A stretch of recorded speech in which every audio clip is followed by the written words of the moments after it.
और टांगें कांप जाती हैं। हम पे इंडिया ने 9 मिसाइल, एक नहीं दो नहीं 9 मिसाइल रेडी किए हुए हैं हम पे फायर करने के लिए। कि 9 इंडियन मिसाइल जो थे वो पाकिस्तान की तरफ पॉइंटेड थे और वो किसी वक्त भी जो है वो अनलीश हो सकते थे।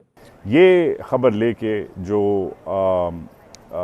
ये जो मगरबी डिप्लोमेट्स हैं, वेस्टर्न डिप्लोमेट्स हैं, ये जाते हैं वापस अपनी एम्बेसियों में और फिर ये फ़ोन करते हैं हिंदुस्तान को और हिंदुस्तान को कहते हैं कि भाई पाकिस्तानी तो डर गए हैं। भारत ने S-400 डिप्लॉय कर दिए हैं मिसाइल डिफेंस सिस्टम, हमारे पास क्या तोड़ है उसका। तो अब वो एक नया एक चैलेंज आ गया हमारे। सदियों से गुर्बत, महंगाई, जुल्म और बर्बरियत, गैर इंसानी रवैयों का शिकार हैं। बात मुझे याद है बिल्कुल कि उन्होंने ये कहा था on the floor of the house कि उन्होंने कोशिश की है नरेंद्र मोदी से बात करें और मैं अमन की बात करना चाहता हूँ। मैं समझता हूँ इंतहाई कमज़ोर स्टांस था पाकिस्तान का, इससे ज़्यादा कमज़ोर और इंसल्ट वाला स्टांस कोई नहीं हो सकता पाकिस्तान का। और पाकिस्तान की फेंस मेंडिंग और पाकिस्तान का आप कह सकते हैं बैकफुट पे आना, इन द सेंस के ये प्रेशर और ये चीज़ें बर्दाश्त नहीं कर सकते। पाकिस्तान फ्रांस, अमेरिका और बरतानिया के एम्बेसडर से मिलता है, उन्हें बिठाता है,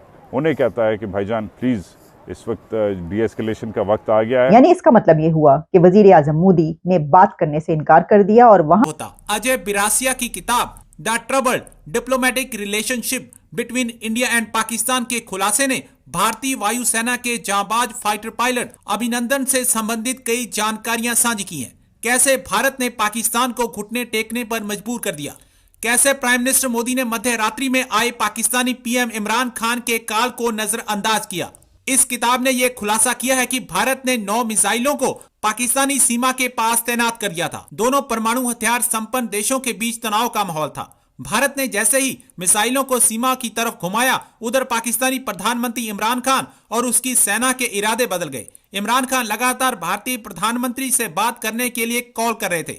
यहाँ पहले पाकिस्तान अकड़ दिखा रहा था, मिसाइलों का मुंह मोड़ते ही उसके पैरों तले से जमीन निकल गई। ये रात को क्या होता है, रात को जो पाकिस्तानी हाई कमिश्नर हैं सुहेल महमूद, वो उन दिनों इंडिया में जो बेस्ड है मगर वो इस्लामाबाद आए हुए हैं, वो फ़ोन करते हैं अजय बिसारिया को और अजय बिसारिया को कहते हैं कि इमरान खान नरेंद्र मोदी से बात करना चाह रहा है, फौरी तौर पे बात करवाओ ताकि डीएस्केलेशन हो।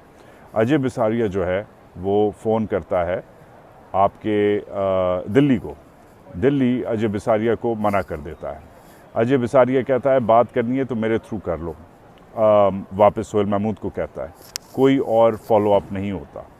अच्छा, एक तो ये कहानी इधर से शुरू होती है।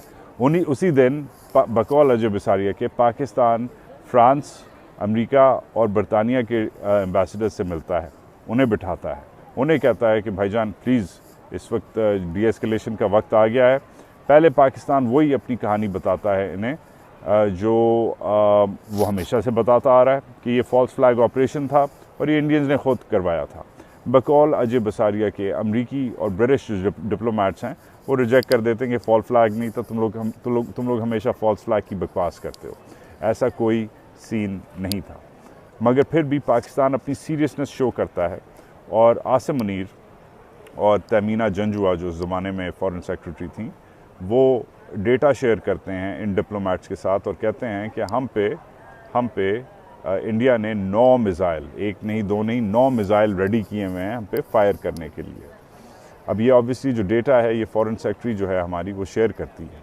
ये खबर लेके जो ये जो मगरबी डिप्लोमेट्स हैं, वेस्टर्न डिप्लोमेट्स हैं, ये जाते हैं वापस अपनी एम्बेसियों में और फिर ये फ़ोन करते हैं हिंदुस्तान को और हिंदुस्तान को कहते हैं कि भाई पाकिस्तानी तो डर गए हैं। कि 9 इंडियन मिसाइल जो थे वो पाकिस्तान की तरफ पॉइंटेड थे और वो किसी वक्त भी जो है वो अनलीश हो सकते थे।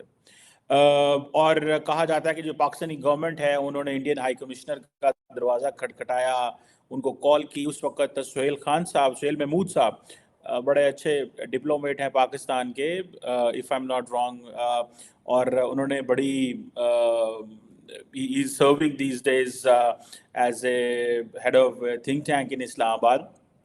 और सुहेल महमूद जो हैं वो पाकिस्तान के सेक्रेटरी खारजा भी रहे हैं और उनको वो कहते हैं कि मुझे रात को कॉल आई कि फ्रॉम द उस वक्त जो पाकिस्तान के हाई कमिश्नर इंडिया में होते थे सुहेल महमूद साहब, बाद में वो सेक्रेटरी खारजा बने, बाद फिर वो अभी वो एक थिंक टैंक इस्लामाबाद में हेड हैं।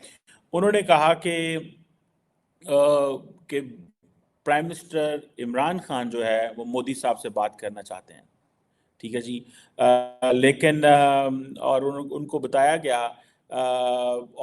गया कि नहीं, जो है वो मोदी साहब अवेलेबल नहीं है इस वक्त, और अगर आपके पास कोई ऐसा मैसेज है तो आप हाई कमिश्नर को खुद बता दें।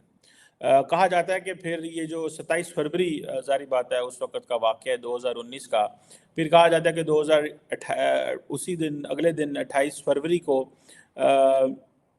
इमरान खान ने पार्लियामेंट में खड़े होकर कहा कि हम अभिनंदन को रिलीज़ करने जा रहे हैं, और उन्होंने ये बात कही थी, नरेंद्र मोदी से बात करना चाहते थे, और ये बात मुझे याद है बिल्कुल कि उन्होंने ये कहा था on the floor of the house कि उन्होंने कोशिश की है नरेंद्र मोदी से बात करें और मैं अमन की बात करना चाहता हूँ। मैं समझता हूँ इंतहाई कमज़ोर स्टांस था पाकिस्तान का, इससे ज़्यादा कमज़ोर और इंसल्ट वाला स्टैंस कोई नहीं हो सकता पाकिस्तान का।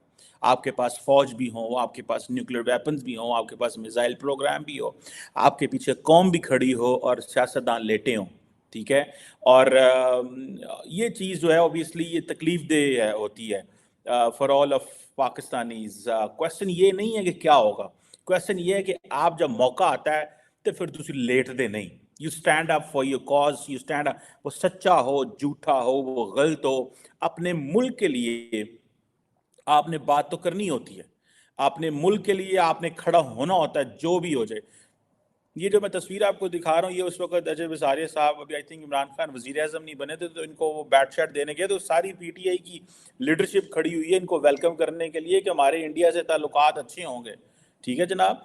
इस चक्कर में उस वक्त खड़े हुए थे। बहरहाल इमरान खान साहब का अगर देखें, उन्होंने कहा जी कि मैं बात करना चाह रहा था, मोदी ने बात नहीं की, और फिर ये है कि हम वो जो अभिनंदन को रिलीज कर रहे हैं, दुनिया ने उस वक्त बड़ा इम्प्रेस हुए। अब देखें, we as a citizens we do not know what's going on in behind the doors, क्या हो रहा है, कैसे बातें कर रहे हैं और क्या प्रेशर है और क्या चीज़ है।